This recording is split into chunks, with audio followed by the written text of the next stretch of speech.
Ça fait plaisir de vous retrouver, amis internautes, sur votre émission préférée, Prime Politique. Sur cette émission, comme vous le savez déjà, nous faisons le tour d'horizon des faits marquants de l'actualité politique nationale. Et à chaque numéro, nous recevons un invité pour vous. Aujourd'hui, nous recevons un acteur politique, membre du Bloc républicain, un parti de la mouvance présidentielle. Il s'agit de Distel Moussou. Bonjour et bienvenue.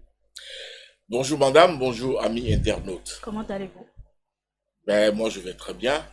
D'accord. Ça fait plaisir de vous recevoir dans nos locaux.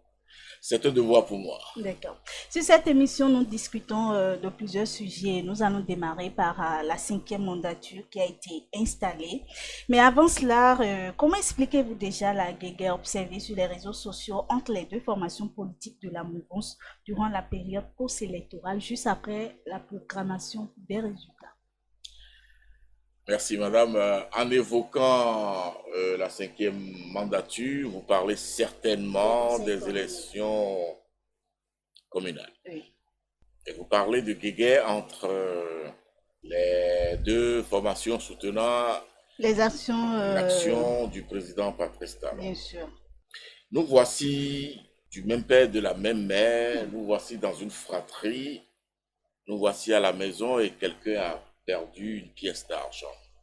Et donc, c'est dit dans la maison qu'il y a un censeur, qui pourrait être un oncle, une tante ou un cousin à papa. Et celui qui a perdu sa pièce va se plaindre de la disparition de son bien. Donc, on va interpeller, on va questionner, on va fouiller, on va enquêter pour connaître la destination de la pièce d'argent de cet enfant. C'est ce qui s'est passé. Il n'y a pas péril dans la demeure. Ce n'est pas parce qu'on est des frères, on est au sein d'une fratrie, ou que politiquement on soutient ensemble les actions d'une politique publique, et que lorsqu'on se sent lésé, qu'on sent que son bien a été malencontreusement attribué à un autre frère ou une autre sœur, on ne va pas réclamer. Donc, Il y a pour plusieurs nous, manières de c'est de... réclamer. Nous parlons des formations politiques, Alors, bien sûr. lorsqu'on parle de formation politique, on parle des instances de ce parti au sommet, en partant du premier responsable. On parle des structures décentralisées pour ce qui concerne le bloc républicain. On parle des militants. On parle des sympathisants. On parle des soutiens. Alors, lorsque vous regardez l'architecture ainsi présentée, à quel niveau de responsabilité vous situez ce qui se passe ou ce qui s'est passé au niveau des réseaux sociaux? Un parti politique ne peut pas régenter les activités ou l'activisme de militants ou de sympathisants. Lorsque chacun a son smartphone et que chacun peut signer ce qu'il veut, de la signature qu'il veut, vous voulez contrôler quoi? Non, au bloc républicain, nous ne sommes pas dans un registre de dictature où on régente tout. Chez nous, la parole est libre. Chacun est libre d'exprimer ses opinions. Mais est-ce que cette façon Mais de faire... oui. nous appelons à la responsabilité.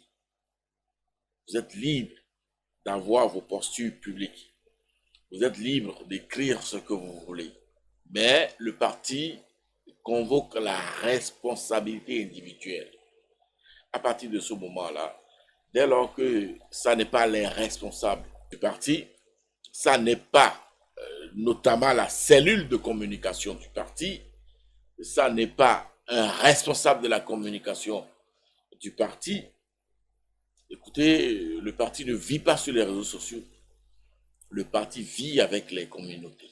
Vous êtes d'accord avec moi que sans les communautés, sans les militants et sympathisants, le parti ne vit pas? Évidemment.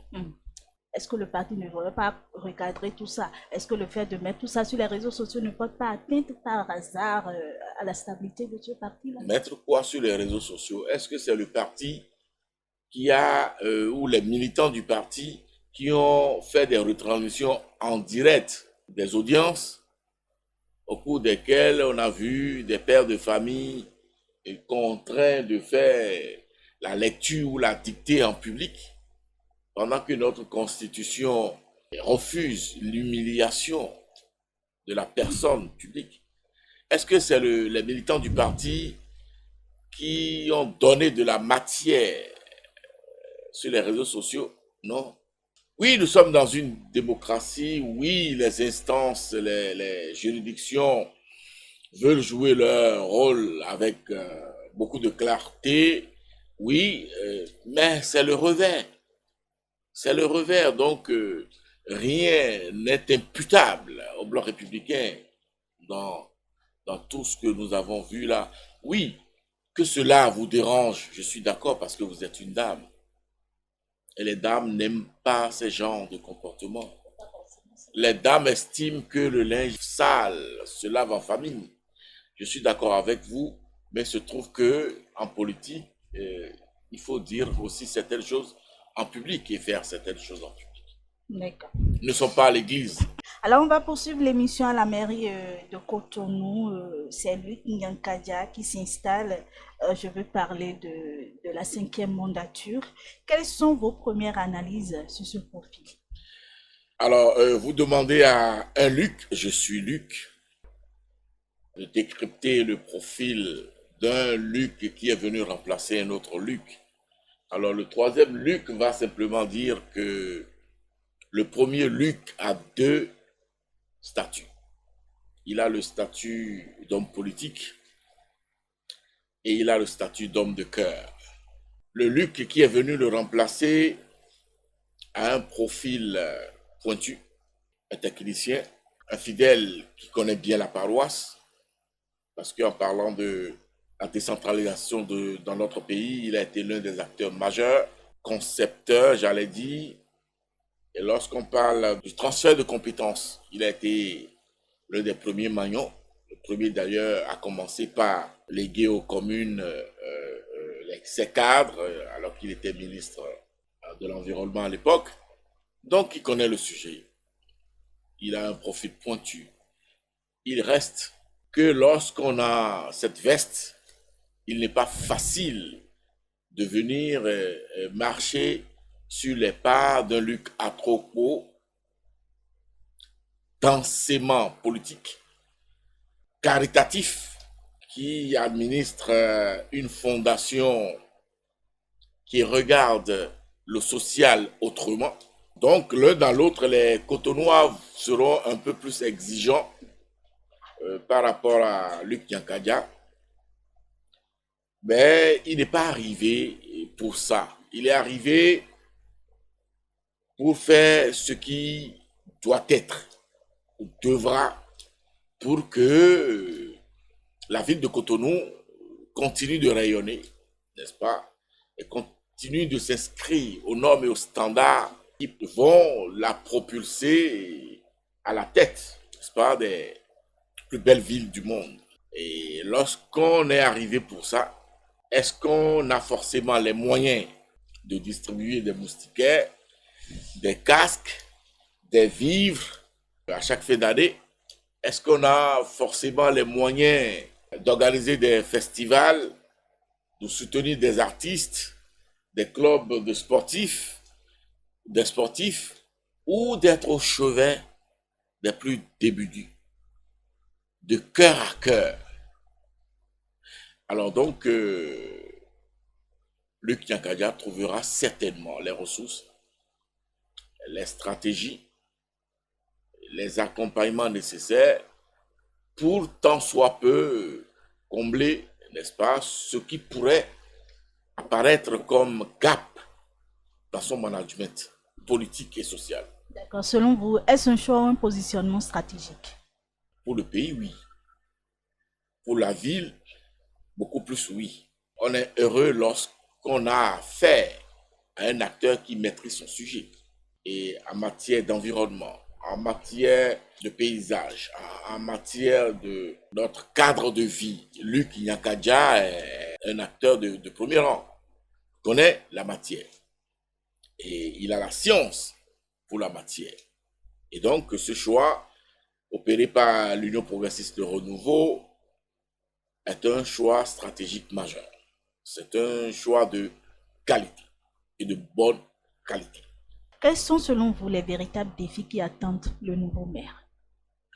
Impliquer davantage les administrés de Cotonou. Vous êtes à Cotonou, vous constatez que ceux qui vivent à Cotonou, ceux à qui Cotonou appartient, s'intéressent très peu à Cotonou, à la gestion de Cotonou, à l'administration de Cotonou. C'est le mécanisme qui est en place. Il y a un pont étanche entre les administrateurs de la ville, les responsables de la ville, et les administrés, les populations. Et chacun sort de chez lui sans savoir à quoi retourne sa ville.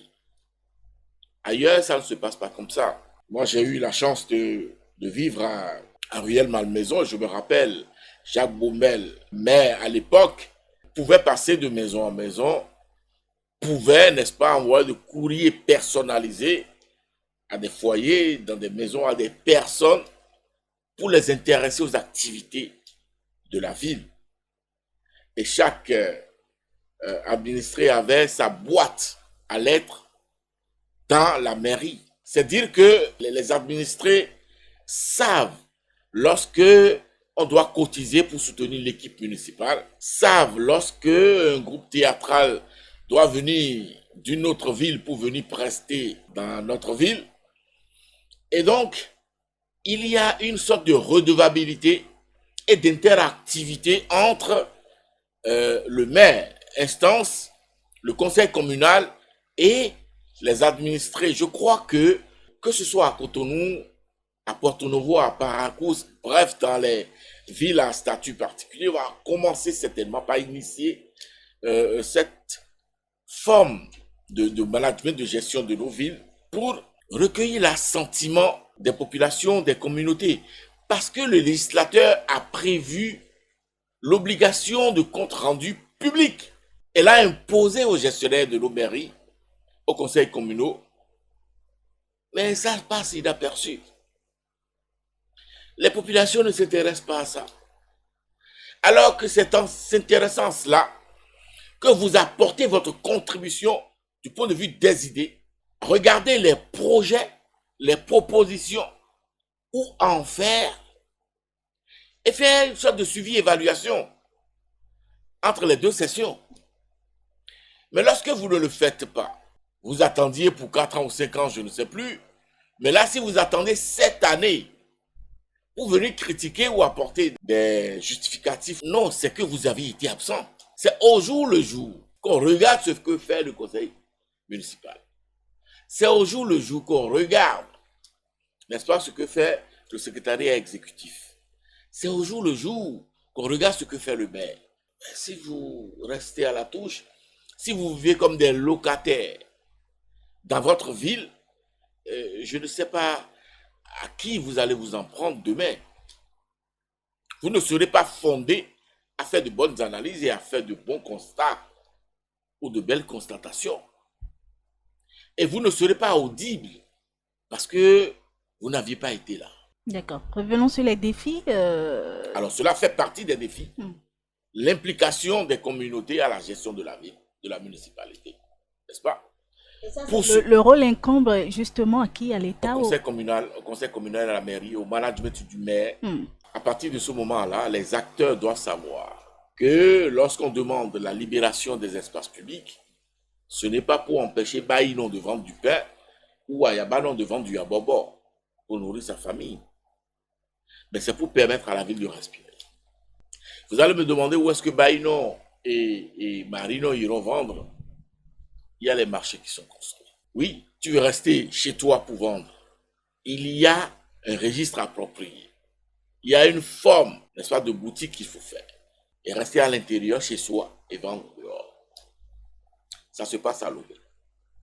Pour ceux qui savent observer. Les grands défis, donc, sont à ce niveau-là. Sont au maintien, n'est-ce pas, de la beauté, de la propreté de la ville. Les grands défis, c'est l'ouverture de certaines voies. Les grands défis sont sécuritaires également. Les grands défis sont au niveau de l'éclairage public, des feux de signalisation. Le grand défi est au niveau, n'est-ce pas, de l'accompagnement des apprenants de nos écoles publiques. Maintenir la dynamique installée par son prédécesseur Luc Atropo qui, n'est-ce pas, organise des TD au profit des enfants. C'est dans cette dynamique-là que la ville va sortir de bonnes graines, de bons écoliers au CEPE, de bons élèves au BPC, au baccalauréat, de bons étudiants demain, de bons cadres pour la ville. Et donc tout ça, je crois que Luc Nyakadia, qui est un féru des activités basées sur les résultats, trouvera, n'est-ce pas, les moyens et les profils appropriés pour s'entourer et faire le job. Alors, lorsqu'on regarde dans la ville de Cotonou, on voit la ville voilà, est en construction avec les travaux de réaménagement et de bitumage, d'asphaltage, par le projet asphaltage. Est-ce que vous arrivez réellement à identifier le rôle du conseil municipal? Oui, et on a tendance à penser que c'est l'État central qui fait tout. Non, l'État central ne fait pas tout. L'État central regarde les grands projets, regarde les artères d'importance, mais les traversées, les pénétrantes, les ruelles incombent à la responsabilité de la municipalité. N'est-ce pas? Nos écoles sont regardées par la municipalité, n'est-ce pas? Les feux de signalisation, leur gestion incombe à la municipalité. L'entretien de la ville est aux mains de la municipalité, n'est-ce pas? La lutte contre les inondations, n'est-ce pas? Le curage des caniveaux, ce qu'on appelle vulgairement caniveaux, ça incombe à la municipalité. Puisque vous citez là, par le passé, est-ce que vous avez réellement senti la municipalité sur ces choses-là? Mais évidemment, sous Luc Atropo, moi je suis passé devant votre siège ici plusieurs fois, puisque j'habite ce quartier, et j'ai vu, n'est-ce pas, des équipes, je crois 2 fois de façon saisonnière, de toutes les façons, opérer le curage, n'est-ce pas, des collecteurs qui passent devant vous. Moi, j'ai vu ça. D'accord. À quoi peut réellement ressembler la ville de Cotonou dans les 7 prochaines années? La ville de Cotonou va se mettre en position pour ressembler globalement au Bénin d'ici à 2060. La projection globale que fait le Bénin pour notre pays, pour nos différentes villes, pour 2060. Donc, à partir de ce moment-là, la ville de Cotonou se mettra en posture, trouvera les moyens organisationnels, fonctionnels, structurels, pratiques pour se mettre dans la dynamique, n'est-ce pas, de se retrouver à l'image du Bénin 2060. On observe une alternance générationnelle marquée au cœur de cette 5e mandature. Comment analysez-vous ce phénomène?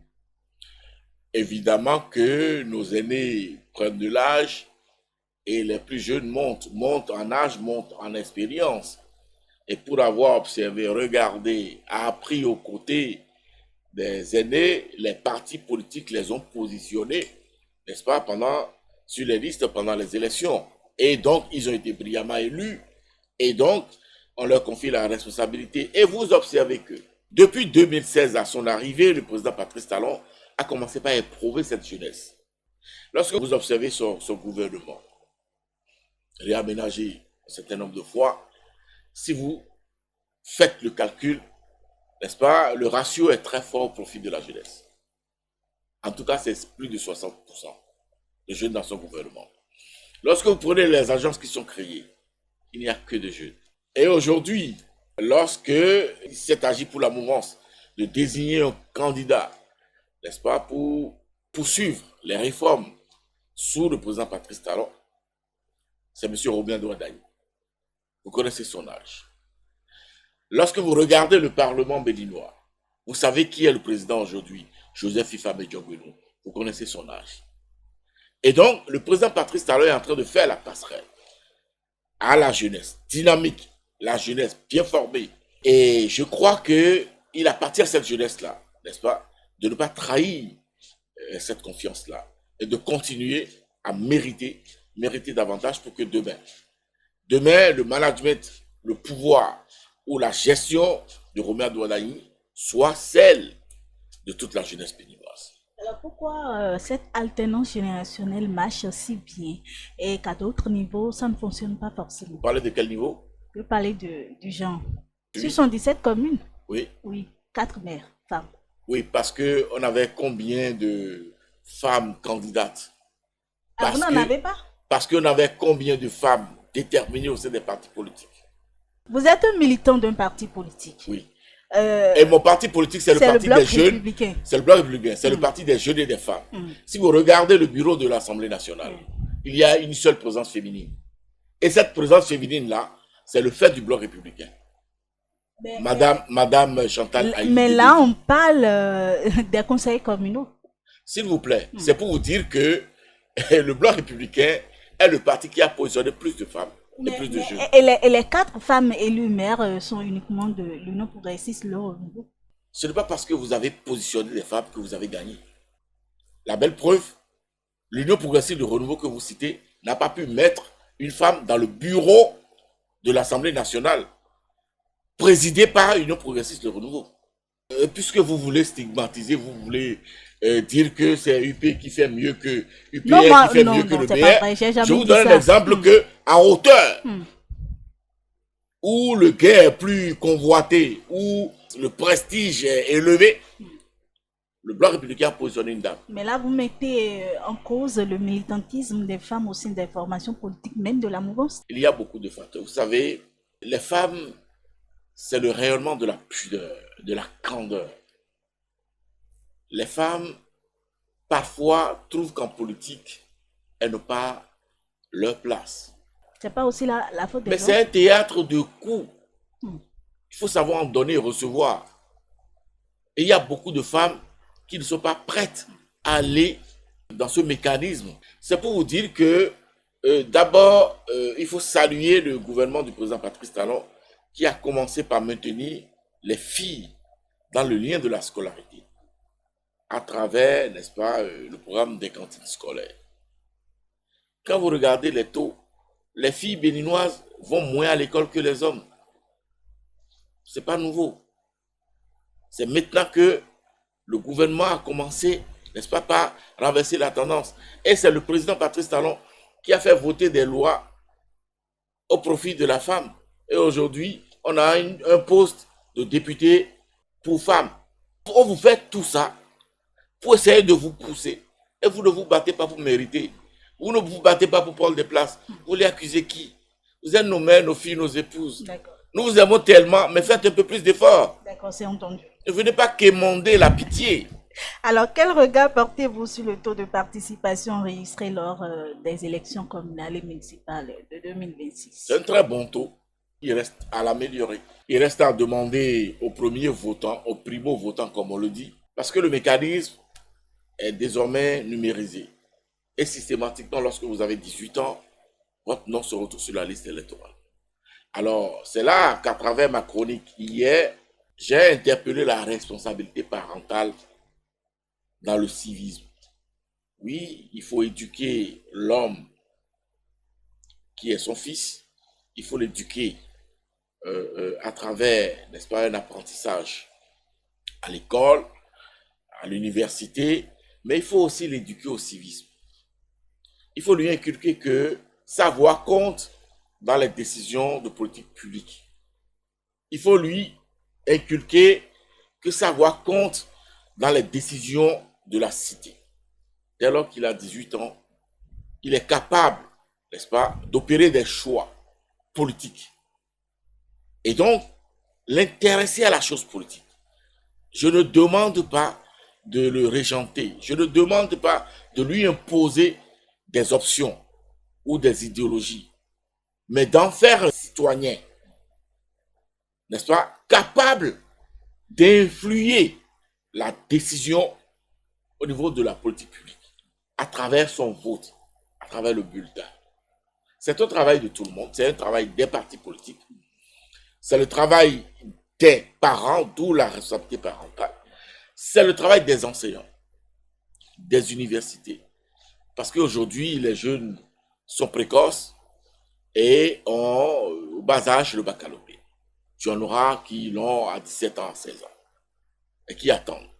Mais qui, à 18 ans, se retrouvent déjà en année de licence.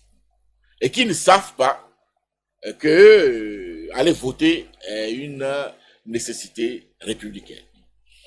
J'ai eu le cas, hein, ma propre fille, 20 ans, troisième année, mais c'est le jour du vote, je suis sorti, je la vois en train de gambader dans la cour.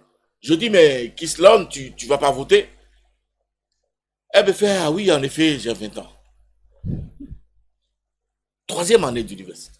Je l'ai embarqué dans mon véhicule, je l'ai amené dans son poste de vote, parce qu'il y a un mécanisme sur son téléphone ou sur le téléphone pour connaître le poste de vote, le bureau de vote. On est allé là-bas, je l'ai aidé à retrouver son nom.